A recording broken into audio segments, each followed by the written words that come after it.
Hello, hello, and welcome to another episode of Homeschool Moms Unfiltered. I'm your host, Amanda, and my amazing co host is. Hello, I'm Meagan. Hey, hey. All right. So, we are your source for messy, imperfect homeschool advice and community. We aren't influencers. We don't get paid to sit here and push programs that we don't even use. Honestly, if a company approaches us and I try it out with my kiddo, we don't recommend it unless I think it's a really quality resource or curriculum. And we have 100% turned companies down. We're just not about that. We are all about honest advice and real, true glimpses into the real world of homeschooling. Yeah. And that doesn't mean that this is a bitch fest where we just show up and complain about our kids and complain about homeschooling the whole time. We love homeschooling. Okay. Love it. We love doing life with our respective amazing kids. But that doesn't mean that every single day is easy. It's a balance. Awesomeness on lots of days. Plenty of days are awesome. And then there are other days that end in tears. And for me, a pint of ice cream, but I'm going to guess for Amanda, more like a margarita. So Yeah. Or a beer or a shot of tequila. I don't There's significantly fewer shots of tequila now, but when my kiddo was little, there was more than one occasion that I would message my husband and be like, "Do not come home unless you've got a new bottle of Patron." Like, so yeah, true story. Okay, so you will get the full picture here. The other thing that you're going to get is inclusion. We have a secular space.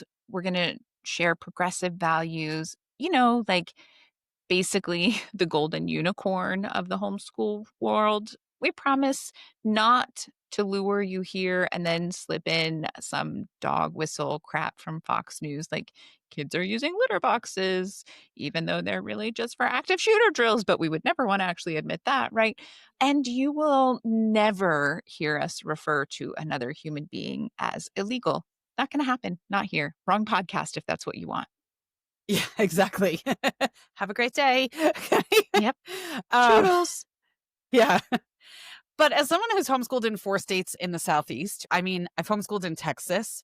What a shit show. Okay. Florida twice, which is like vying for most bonkers state against Texas. It's like, which one of us can be more awful? I've homeschooled in both Carolinas because the first one wasn't, I don't want to say bad enough, but fill in your own adjective there. I don't know. I don't know.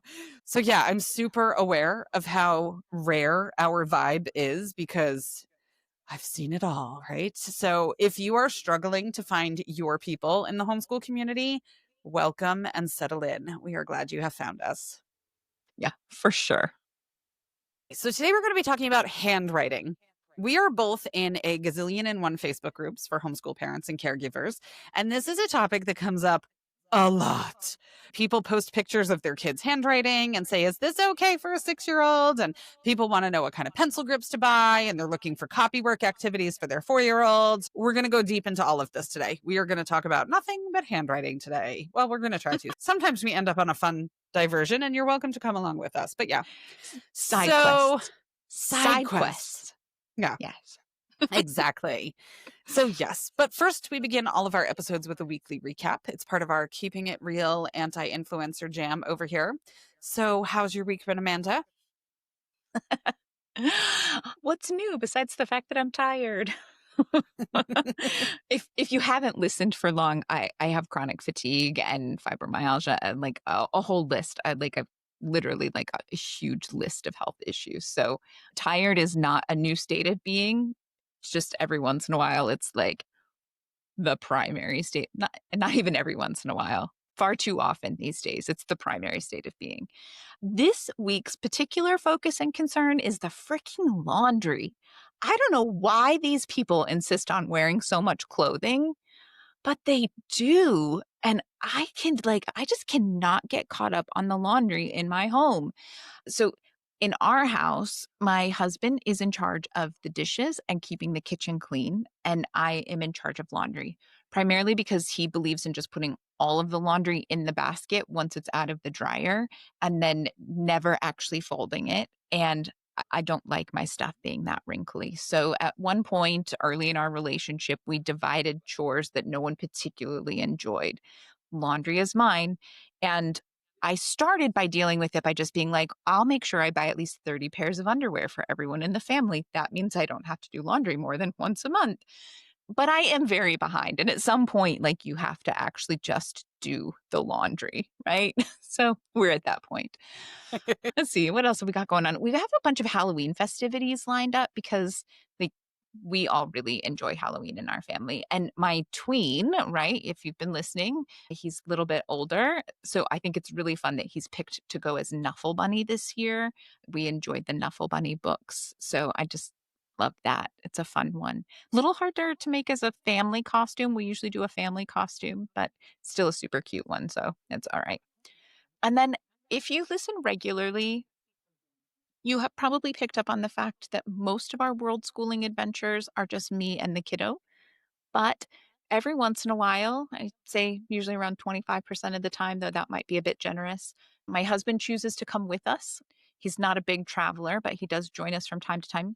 And we have a big multi-week family vacation to Bali coming up. So I'm very excited about it. It's one that we've been wanting to do, and we have lots of great places we're staying, and we're going to see a lot of amazing things as soon as I get around to planning it and booking a driver.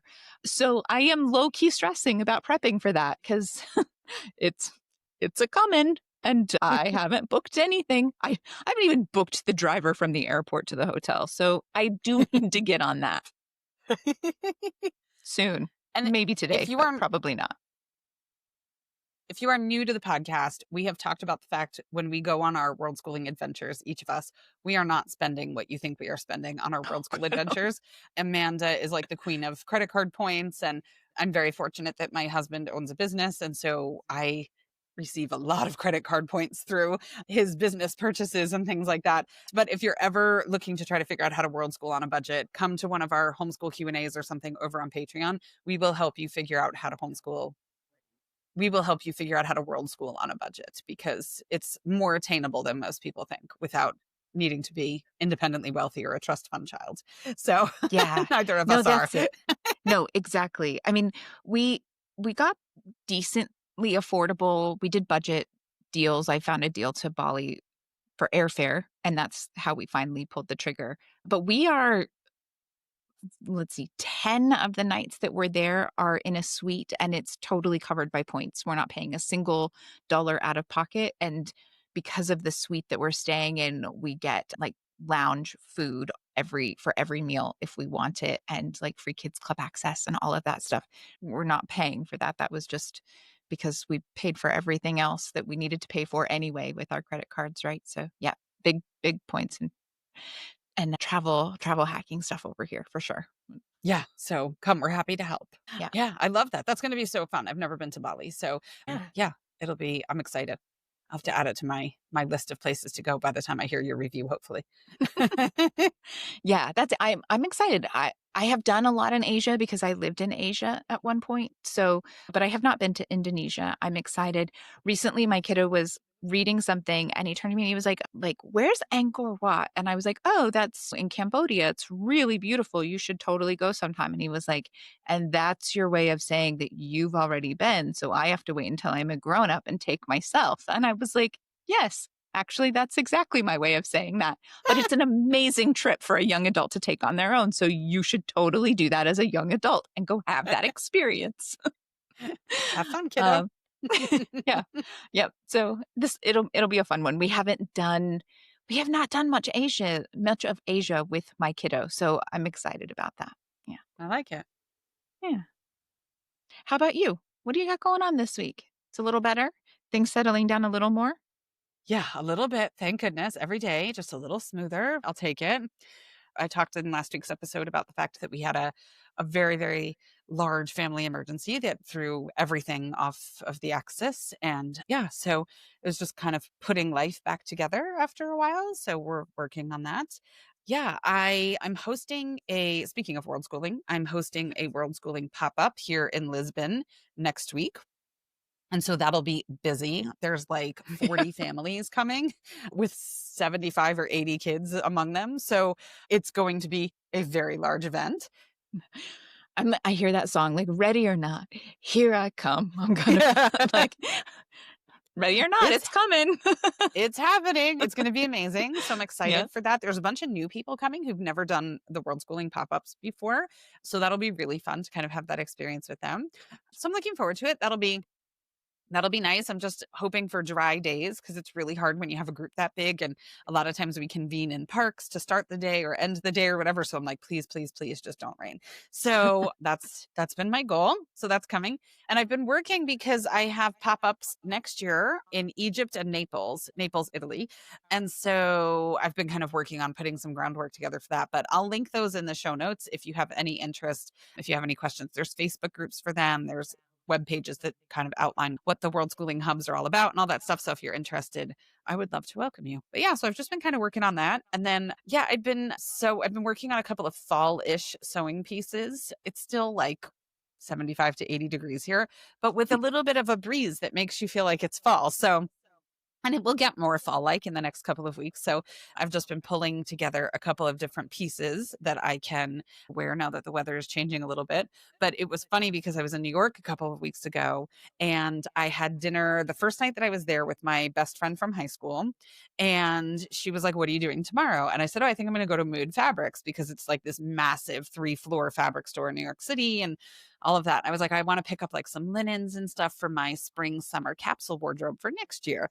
And, I was like, because, it's just like so much easier sometimes to just make your own clothes and blah, blah, blah. Like, and I said it just super matter of factly because for me it is, right? I would so much rather do that than go to 500 stores and try on a million things. And I need this one in a bigger size and this one in a smaller size. And these pants need to be hemmed and like blah, blah, blah. So for me, I feel like that is easier. And she's got like this super cut and dry personality. And she was like, "That's not actually easier, but okay, continue." And I was like, I find it much easier. So I just washed 2 bits of fabric. They're hanging on the drying line right now so that one will become a dress. And I haven't decided if the other one's going to become skirt or pants, but I'm excited. It'll be good. So I'll pull together a few new pieces to freshen up my wardrobe.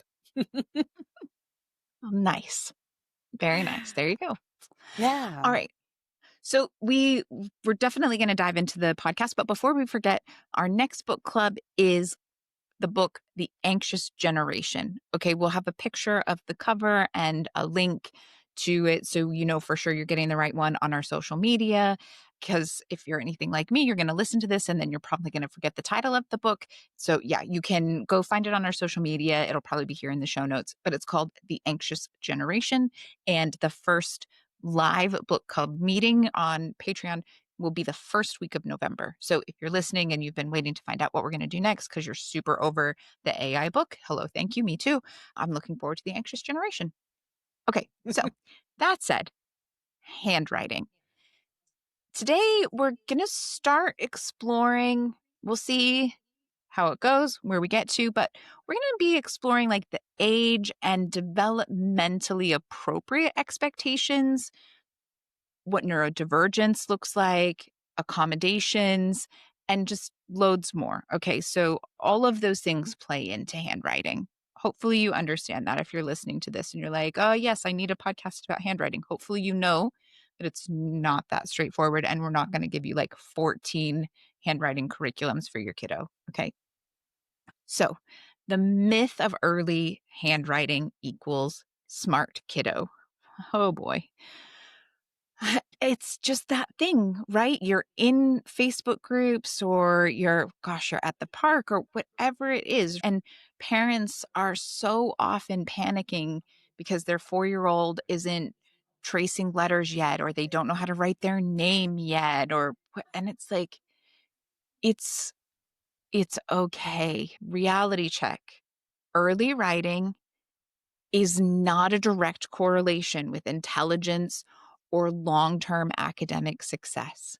Yes, there are kids who are highly intelligent and will have great long term academic success who were early writers. But you know what? There are also kids who have great intelligence and will have wonderful long term academic success who aren't writing by 4, it is okay. It's okay. We promise. Mhm. And the research says it's okay. We have been truly conditioned to equate early pencil use specifically. I don't really know why we've decided that it has to be pencil, but early pencil use is somehow like readiness. They are ready to go out and tackle the world because they can use a pencil. But the human body literally isn't built for that at such a young age. So I might have told this story before. Personal side note that here's our semi side quest that we were talking about. But many years ago, we got sent to an early intervention type thing when my kiddo was around 2.5. And it all started because my partner and I had gone for genetic testing for IVF. And the genetic testing showed that my husband and I both carry this same very rare gene for hearing loss. Our IVF specialist in a major city was like, I have never had one patient have this gene, let alone two who happen to be married to each other. You need to do some things about this. And at this point, we already had a kid, so we got referred to genetic counseling and some extra testing and things like that for the kiddo that we had, as well as discussions about what it might look like and if we wanted to proceed with IVF. And look, hearing loss, whether it be from birth or whatever, was not like a make or break for us. But we did want to know for our kiddo, right? Because anyway, I won't get into all of that. But so we're at this early intervention type thing. And part of it is there's like a big push to have these things decided, and you enrolled in programs before your kid turns 3 because of state funding or federal funding, wherever the funding comes from. And they have to be in it before 3 for the funding. But the whole thing was such a mess because every time we went for an evaluation about something, like we went there because of hearing, and every time he failed their assessment for something unrelated to what we were there for.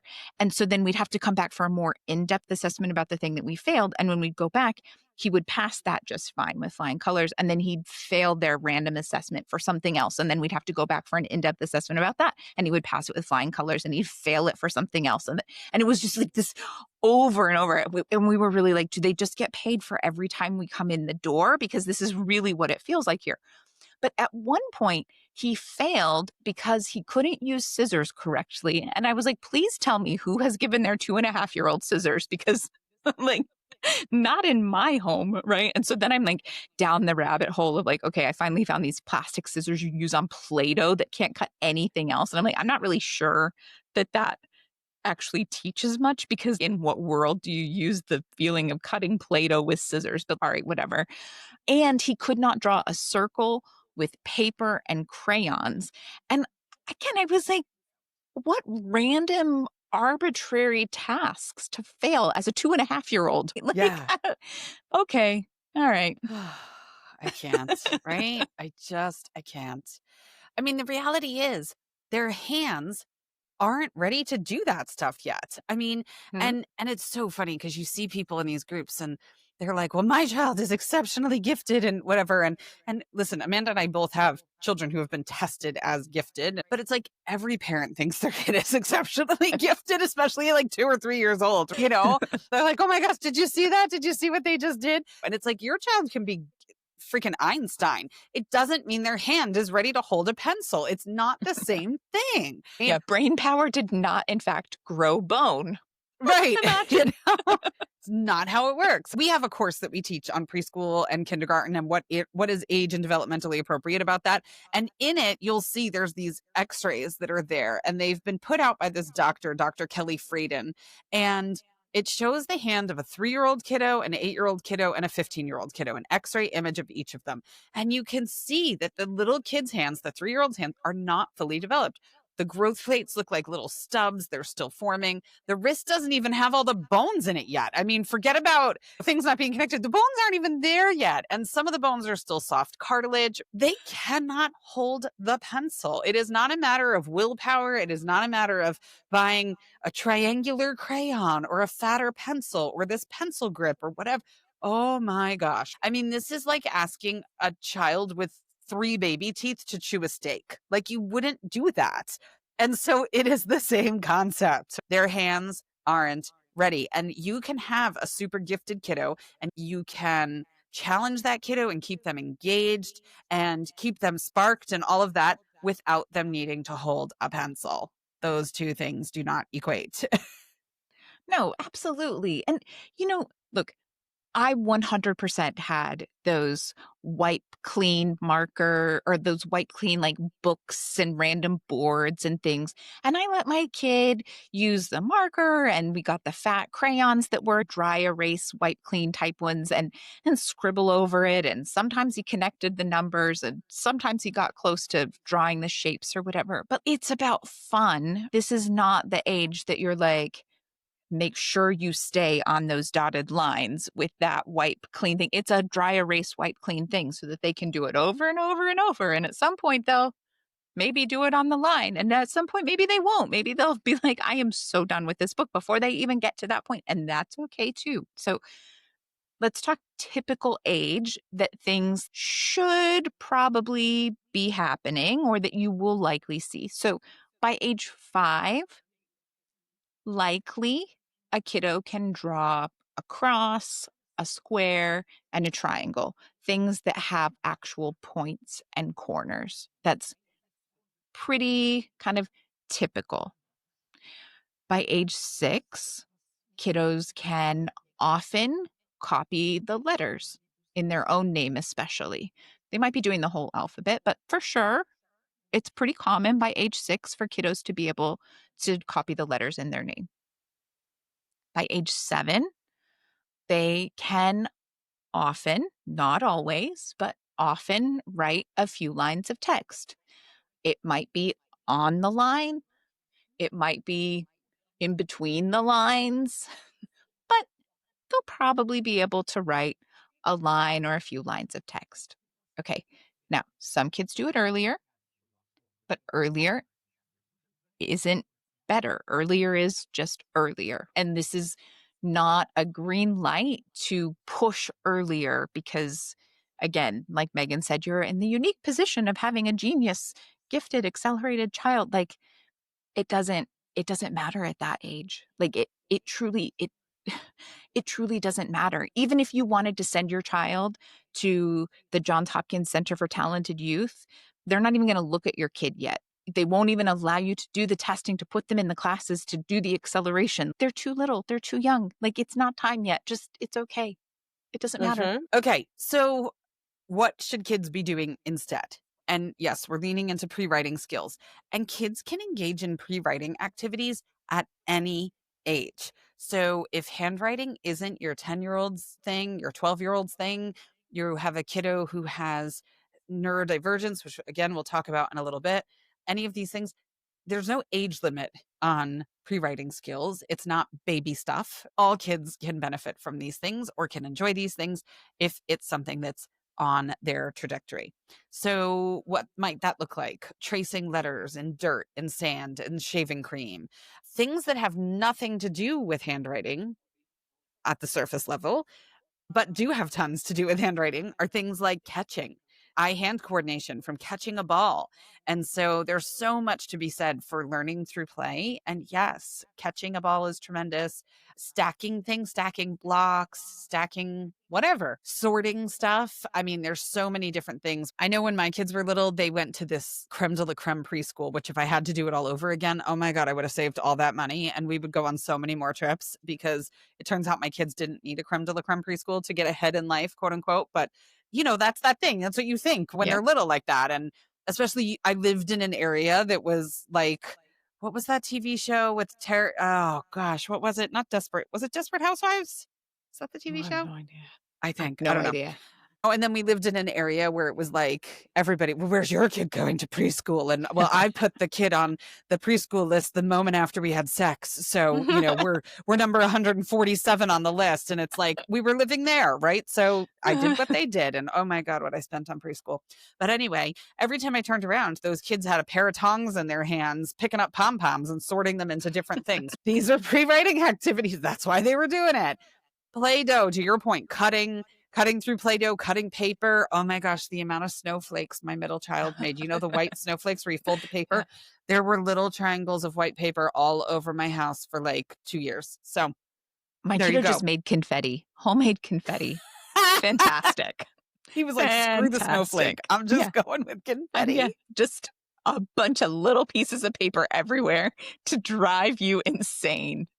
I would lose my mind because you know how I feel about I messes. do know how Oh you my gosh.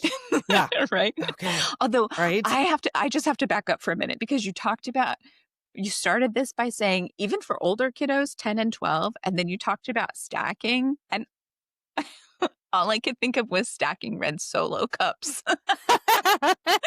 So, you can practice at any age. Life skills. Life skills. Exactly. There you go. I mean, Legos. Legos are timeless. I mean, you can do Yeah. Legos forever, and Legos are an amazing pre-writing skill. When they're smaller, it might be the big Duplo blocks, and then they can get into the smaller bricks when they get a little bit older, and you're not positive they're not going to eat them. So you've got lots of options there with Legos as well. So those are all things that work for fine motor for pre-writing. Core strength, swimming, climbing, swinging, anything where they're engaging their core helps with posture, control for writing, stamina. These things are all there. And when we talk about neurodivergence, we're going to talk about muscle tone and things like that. A lot of times those kiddos struggle with muscle tone, and a pencil grip isn't going to help muscle tone, right? In so many ways.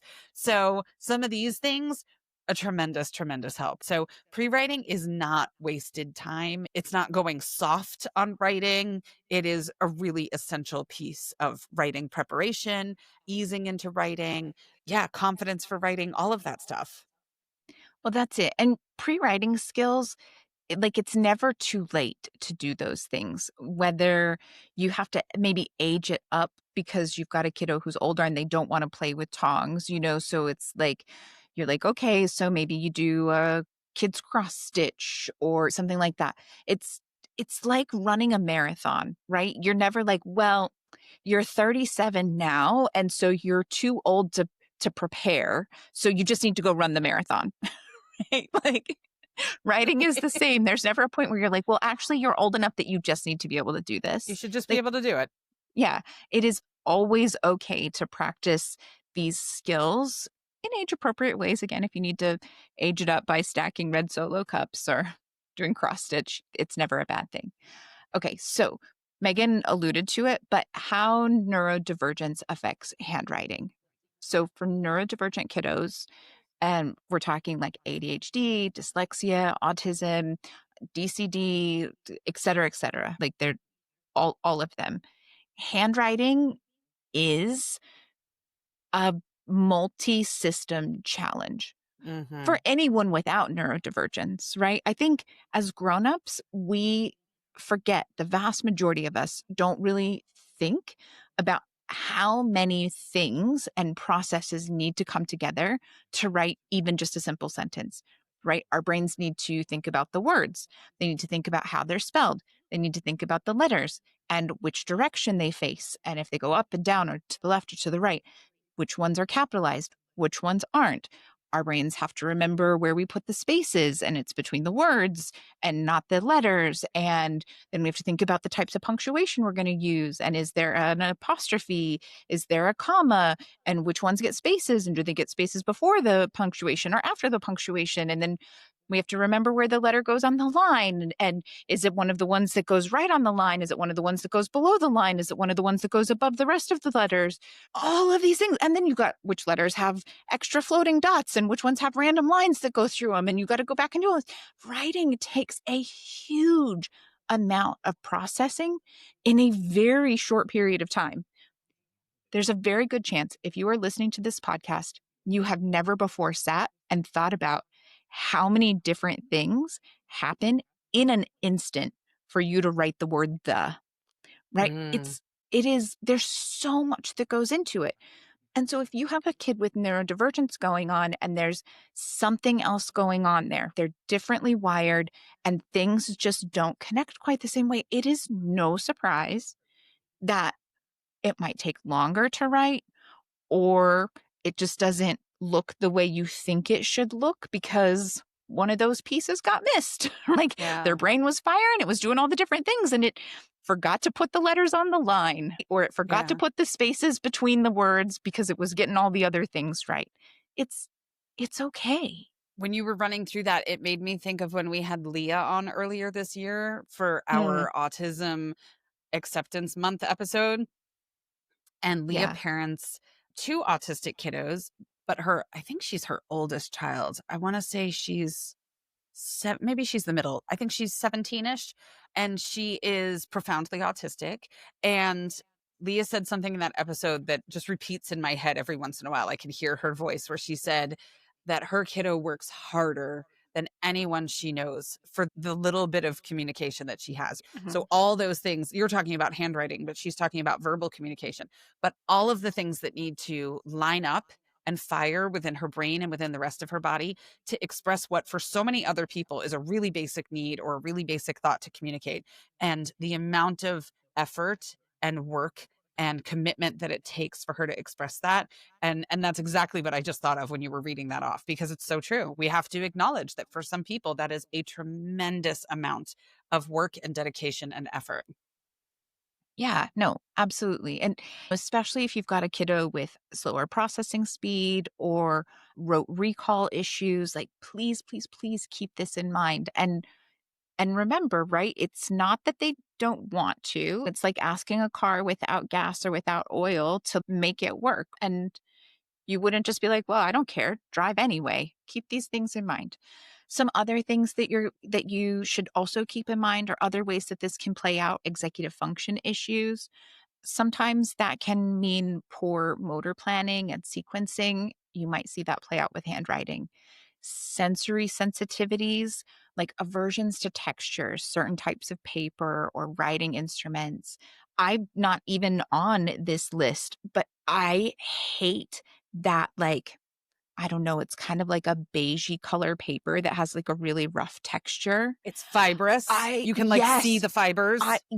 I hated having when I was a kid, I hated having to write on that. I hate that texture of paper. I just hate it. And that's Hmm. what we give little kids. Like, here, write on this. And then you have to write across it. And there's like, it's almost like people always talk about fingernails on a chalkboard. For me, the sound of the writing against that textured paper, like, oh, it's so awful, right? Like Hmm. this, it's a real thing. And for kids who have even more pronounced sensory issues, like that kind of paper or some kind of a crayon that's like super gritty and it doesn't roll smoothly, or lead that's really crappy, and pencil pressure can become an issue. So maybe they Hmm. push too hard and that the lead's always breaking, or they don't push hard enough. And I, my kiddo just had that. We were meeting with our oversight teacher and she was like, in the future for your worksheets, could you push a little harder? And I was like, we'll just have him do the ones you're going to look at in pen because he's not going to push harder. Like, Hmm. that's how firm he likes to write on the paper. And we're not going to make him do that. But I can get him a pen for the ones you want to look at if you can't see that pencil, right? Like, I'm sorry you're old and you can't see it, but we're not going to make him write harder. Yeah. And that's an easy accommodation we can do. No problem. We're Hmm. homeschoolers. Not a problem. He can write in pen. I don't Yeah. have to require that he use a number 2 pencil. It's fine. Fine motor delays, right? There can be a weak grasp or fatigue, and a pencil grip might help that. But also these pre-handwriting skills and exercises are going to help that more. There's also that issue of perfectionism and anxiety Oof. for a lot of kids that are differently wired for any reason. Perfectionism can be such an issue, and it might make them want to just avoid it altogether, or it could mean a lot of meltdowns about the fact that they knew what it was supposed to look like and they did it, and yet when it came out of their hand it wasn't what it was looked like in their head. And you know it is what it is. And as the parent, you can push your kiddo and enjoy all of those meltdowns, though I don't know any parent who's like, I love the meltdowns, let's have more of them. Or you can back off and look at the ways that you can work with your kiddo to not have that, right? The bottom line is, when handwriting becomes a source of stress, we need to reframe the goal from neatness and how good it looks to whether or not your child is able to communicate through writing. That's Hmm. enough. Can they Yeah. communicate? Yeah. And genuinely, if you're struggling with that reframing, we get it. We get it. I Yeah. mean, hello. I was raised in the world of you have to learn cursive and it has to be beautiful because it was a sign of your intelligence. It was a sign of social status. It was a sign of all of these things. If you could write neatly, and none of that is true, first of all, but it was drilled into our brains. My whole life, that's how it was. So if you are struggling to let go of some of these things, we totally get it. Come, we can help. We have a Homeschool 101 course that helps you figure out how to deprogram a ton of those thoughts through deschooling for yourself, how to create goals of what your ideal learning environment looks like, how to identify things that you want to let go that you don't want infiltrating your homeschool. And sometimes those things infiltrate your homeschool completely unbeknownst to you because they're just so natural that that's what you do. I've talked about it before. It was like when I first had my own home, I started buying all the brands that my mom had always used in our home, right? I was buying Dawn dish soap and I was buying the same laundry detergent. And then I was like, hold on, we're like 24 and poor. Why am I buying Dawn dish soap, right? Like, I have no business buying this. It wasn't a conscious choice. It was just what I knew. And so when I went into the store, I'm like, that's the bottle I know. And I brought it home with me. So sometimes we let these things come in and it's not even a conscious choice. So we have a workbook that goes with that course where you can do all these different activities and we'll walk you through them in the course where you can put pen to paper. Hopefully it's not a gritty piece of paper. You get to print the book yourself at home. You can order it on Amazon as well, but you can print it at home and choose whatever pencil and whatever piece of paper texture works for your needs. I will say I have the printed copy and the paper is nice and smooth. So if that's a concern for you, it's okay. I totally would have been like, we got to find a new printer because this paper is not going to work if it was awful. Just putting that out there. Excellent. Yeah. So there's a link in the show notes. The course is less than $30. So we tried to make it as affordable as possible. It's got 5 really meaty modules plus the workbook, and there's tons of stuff there. So if you're struggling to let go of some of these ideas, maybe your spouse is, maybe you're okay with it, but your parenting partner or your spouse is really like, but look at these worksheets, they're a mess, or why isn't the kiddo doing worksheets? Why aren't they doing more? I've suggested to more than one person in Facebook groups where the parents or caregivers aren't aligned about homeschooling. I'm like, register for the course, print out 2 copies of the workbook, and do it together. And compare your workbook notes. Get on the same page by comparing workbook notes. Can't imagine a better way to align going forward is to be able to kind of talk through those things.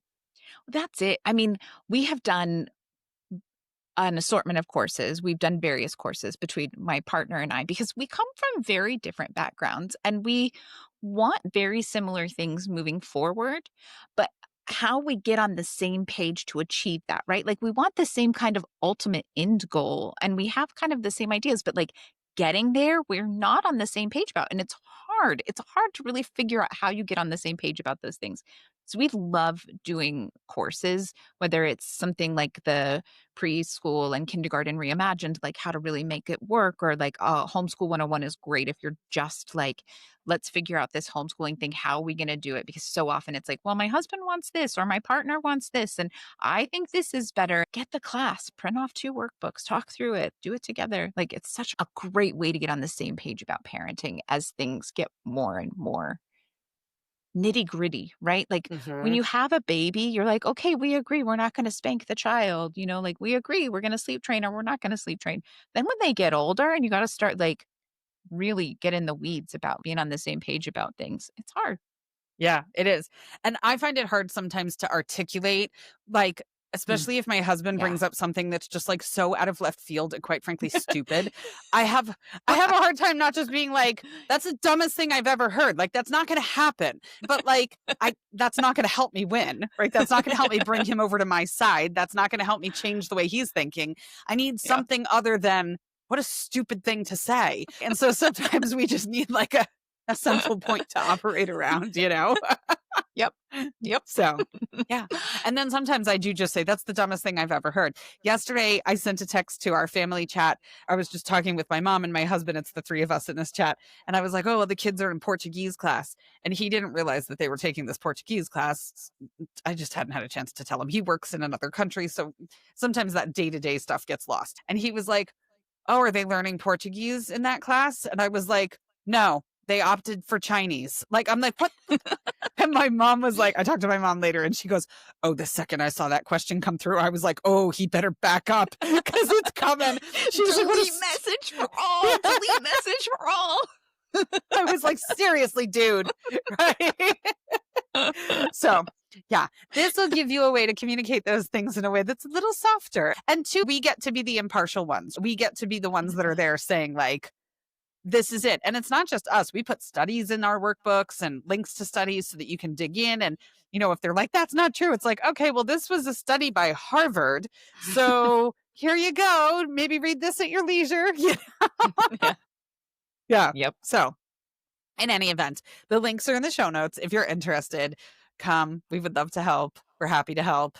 Yeah. And they're meaty, meaty classes. Like, they don't take you 500 years to get through. We managed to pack a lot of meat into some modules and like really condense it down. So you can get a ton of confidence and, forward moving progress, next steps in a shorter period of time. So yeah, love it. With significantly fewer side quests. We did not allow ourselves to Yeah. side quest during recording of those. It was really hard. hard. It was hard. Really hard. Yeah. Yeah. But the side quests are fun sometimes. Yeah, that's it. Sometimes I say to people, I'm like, some of this stuff we've covered, not all of it, but some of it we've covered in the podcast. I'm like, so you could listen to 200 episodes of the podcast, or you can take the course, which takes about an hour and a half to 2 hours of video time, right? Yeah. Your choice, either way. Yeah. So it's a very straight line path to where we're trying to get you. So Yeah. True story. True story. oh my gosh. All right. So before that interlude, we were talking about neurodivergence. Interlude aside, side quest aside, here we go. Before that, we were talking about how neurodivergence affects handwriting. And many, many, many neurodivergence diagnoses affect handwriting. But one that is probably the most direct is dysgraphia, which is a neurological condition that primarily affects handwriting. It's not like ADHD or autism where there are all these characteristics of it and handwriting happens to maybe be one of them.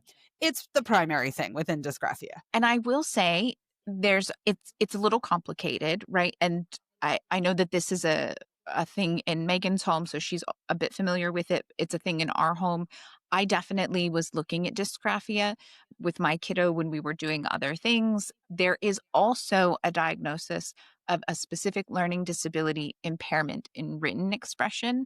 It is not exactly dysgraphia. It is diagnosed differently, but there's still often an issue with the written product. And so just keep in mind that dysgraphia is kind of an umbrella term, but there's a lot out there. We're not going to even begin to pretend like we're experts in this, but there's a lot to learn about. All right. So how and when to seek an evaluation if you think your kiddo might be dysgraphic. Persistent illegibility by third grade, age 9-ish. For international learners, that's about age 9 in the United States, despite consistent practice. So yeah, just not seeing that progress is kind of a big thing. Extreme fatigue or hand pain or severe avoidance of writing. Okay. Just it's a fight and it's a battle constantly, which kind of negates the first one, which was with consistent practice. So you won't have consistent practice in this case because it'll be too much of a fight all the time. There you go.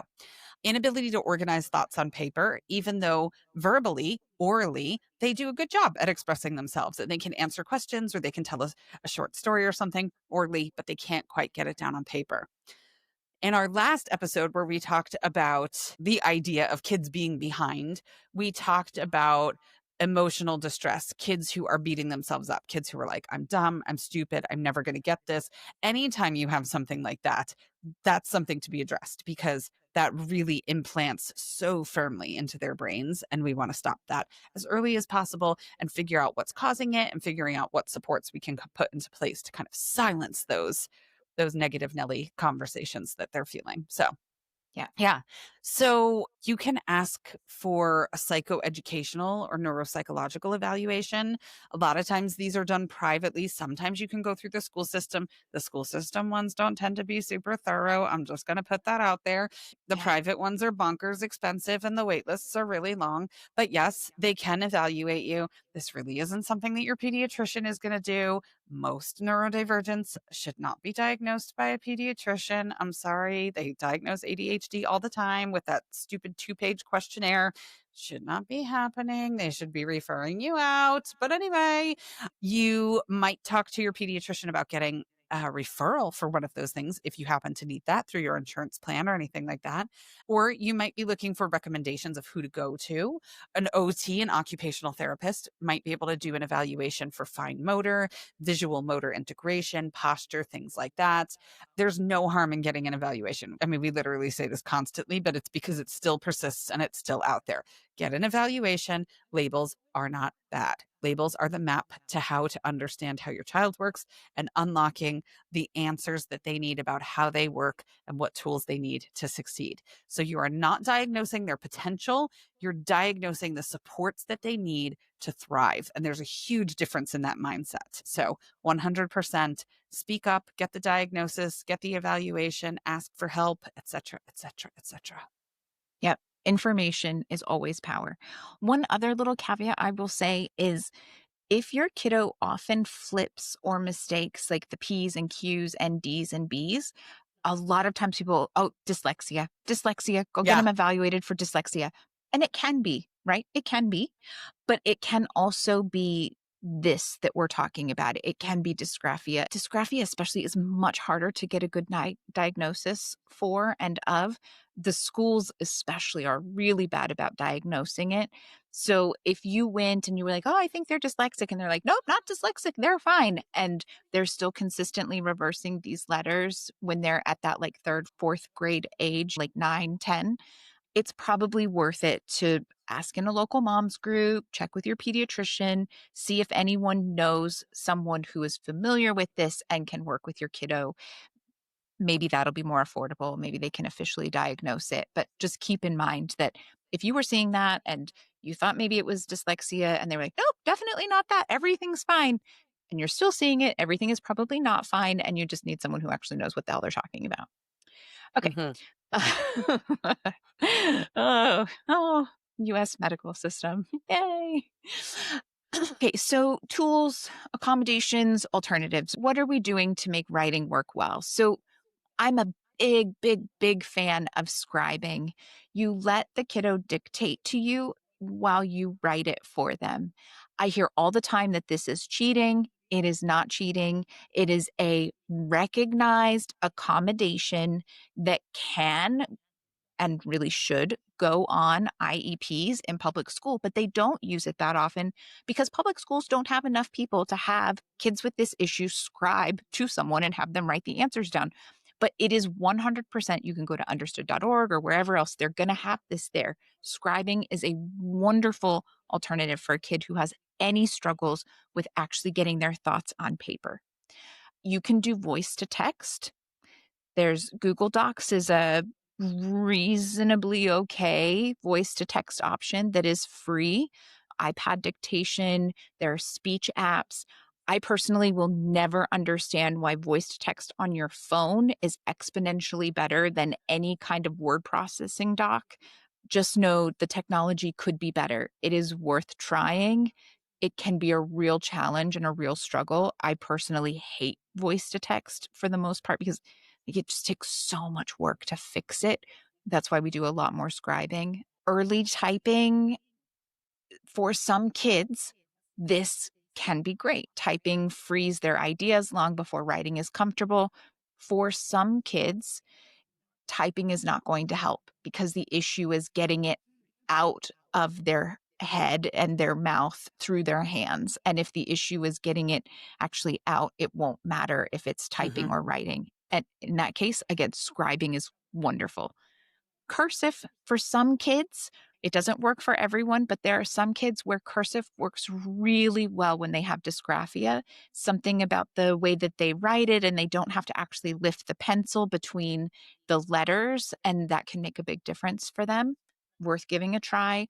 Pencil grips and slanted boards, we were ragging on them earlier, but they are great if they support the comfort or reduce fatigue for your writer. They're not great if they're forced to use them before they're developmentally ready or make them do something that they can't do. So if the tool reduces stress, fantastic, wonderful, use it. If it causes stress, please don't. Like, just ditch it, throw it away. It's good. Everything is good. Yeah, and I think that's why I rag on pencil grips and slanted boards is because we've had far too much of them in our lives and they were not successful. And I'm like, no, it got us nowhere fast. Actually, it wasn't fast. It was a really long freaking process and it still got us nowhere. So yeah, I have my own baggage when it comes to slanted boards and pencil grips, right? Yeah. Speaking of my own baggage, right? The emotional and physical cost of pushing too hard when kids are struggling with handwriting, it can really freaking backfire, especially for neurodivergent kids. I mean, you can have a willful child, neurodivergent, neurotypical, doesn't matter. But who, some of those neurodivergent kids, they are like, strike it off the list. It's never happening again because it was a bad experience, right? One time 4 years ago, I tried that and it did not go well. And therefore, we will not try it again. Oh my gosh, somebody was just talking to me about popcorn chicken from Publix. Publix is a supermarket in the Southeast. And my youngest child will be 14 in a couple of days. And he got sick after eating Publix popcorn chicken for his 5th birthday. It had nothing to do with the popcorn chicken. He was dysregulated, and that's one of his dysregulation responses, or at least it was. Thankfully, he's grown out of it. And so he threw up all his Publix popcorn chicken. And to this day, he's like, they're poisonous. And I'm like, they're not freaking poisonous. Like, one time, that's all it took. So there you go. Yep. Right? Yeah. So anyhow, right?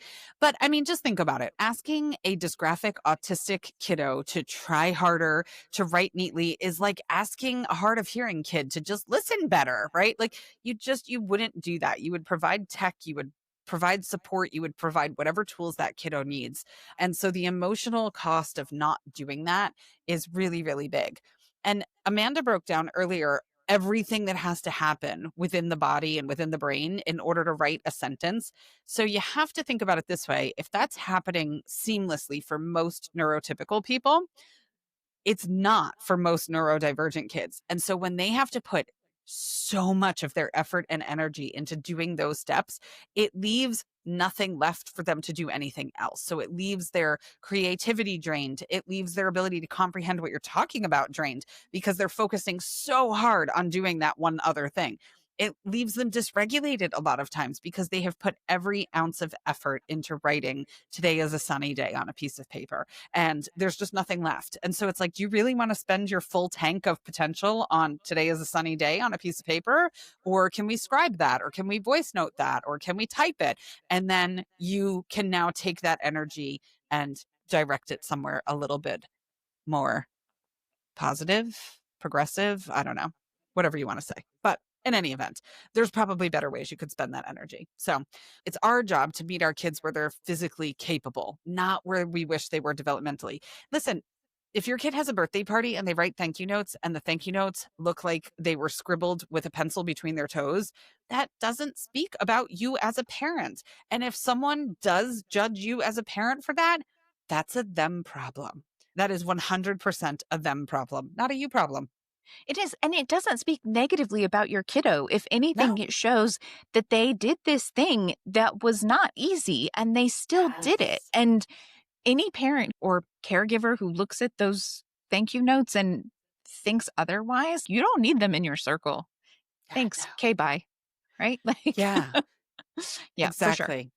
I mean, when it comes to the amount of effort and focus that the kids need in order to do these things sometimes, I can only speak for my oldest child, but oh my gosh, when I tell you we did OT, we did vision therapy, we did equine therapy, we were working on crossing the midline, we were working on, oh my God, we worked on everything. Like, I cannot even tell you. Vision therapy was supposed to be like 2 months. We were there for like a year. I cannot even, with like zero progress happening. And we were just burnt out because not only are you doing all these therapy appointments, but then each one of them is giving you freaking homework to do in between. So we reached a point where we were both so burnt out and we were like, we're going to take a break and we're just going to be like, fuck handwriting. And we're taking a break. And let me tell you, during that break, my child came alive. My child completely flourished. We completely let go. We've never gone back to it. I'm like, I do not care because I realized the amount of spoons that he was putting into just trying to do these therapy activities, do the homework, trying to get his name down on a piece of paper was sucking every ounce of life out of that child. And when we were like, we're done with this, his life was able to be redirected elsewhere. And it was just incredible. So at some point, you're allowed to let go. I'm not saying Yeah. day one, but give it a try. Give it the old college try. But if it's not working, you're allowed to let go of things. Yeah. No, totally. We're going to talk about that more in just a second. A very small side quest. If you listen to our podcast and you actually like it, please go like and follow. And if you have the time to give a review, that would be amazing. But if not, just like and follow, whether we like it or not. The world is run by algorithms and we just need it. That's how it gets out there. The more likes and follows, the more the people who are looking for it see it because it gets put up higher in the search results and all of that kind of jazz. So we would really appreciate it. Thank you so much, wherever you listen. Plus, Now, it'll offset the people that we piss off when we say the Tuttle twins suck uh, and all that kind of stuff, because those people give us 1 star. So drown those people out. yeah, that's it. We said that Columbus Day didn't need to happen, and now we're getting a little bit of a new wave of nasty Nellies. So yeah, go give us some love to help sort that out. Okay, but so when do you let go of handwriting? So this is going to vary by family, by kiddo, by goals, right? But the most important thing is to ask, what is the purpose? What is the purpose of this? Is it communication or is it conformity? And hopefully, if you're homeschooling and listening to us, it's not conformity. Your first primary goal is that they can communicate. And so, does it need to be neat? No. It's also important to remember that your child is going to live in a world that is very digital. Okay. Now, realistically, with AI and the things that are happening, if they want to go to university, there's a decent chance they're going to have to do more handwriting stuff. And that does suck. But that again plays into that go get a diagnosis, go know what it is, work with your child on their life skills and their ability to advocate for themselves and their ability to go to the office at the university and say, I have this and these are the supports that I need. Or how am I going to inform my professors that I have this? And even if my writing looks like I'm still in second grade, my thoughts are not second grade level. And how do we make sure that I don't get penalized for that? And that is a life skill that you are going to want to work with them on, and it will serve them far more than just what their handwriting looks like. If handwriting causes significant distress, technology can bridge that gap or not, and it's okay to pivot either way. Legibility and function will always matter more than cursive and aesthetics.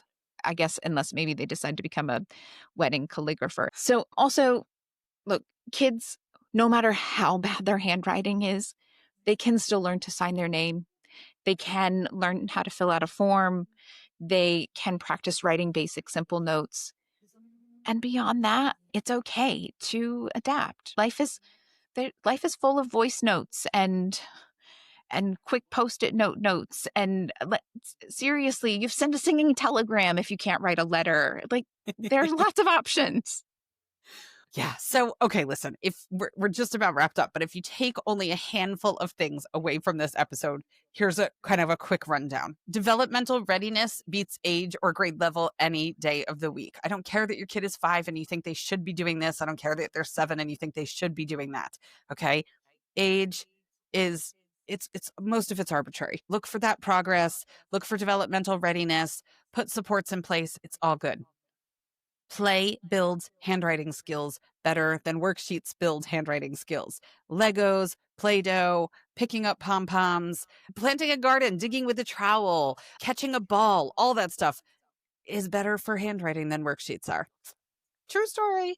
Neurodivergent kids may always write differently. They may not hold the pencil the way they want you to. They may not form the letters from the top down or the bottom up or whatever the heck you're supposed to do with specific letters.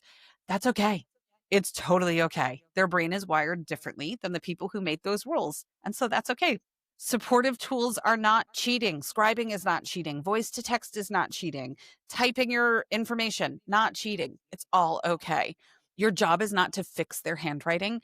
It's to protect their confidence and help them communicate their thoughts. This is what's essential over handwriting a million times over. Yep, absolutely. Absolutely. And that rolls perfectly into today's mantra. Here we are. Okay, it's a longer one. Listen, it's a good one. We can stop pretending neat handwriting equals good parenting. Let them be little, let them be messy, and let their words matter more than their penmanship. I Yep, love it. Beautifully there you said, go. Amanda. Yeah. Thank Yeah. you. Thank you very much. So head out to homeschool, and the amount of time, energy, and stress that you've been putting into handwriting, go do something fun. Go outside and play dodgeball or something. Just have a good time. It's okay. It's going to be Yep. amazing. Yep. There you That's go. amazing. All right, friends. Happy homeschooling. Yeah. Have a great one.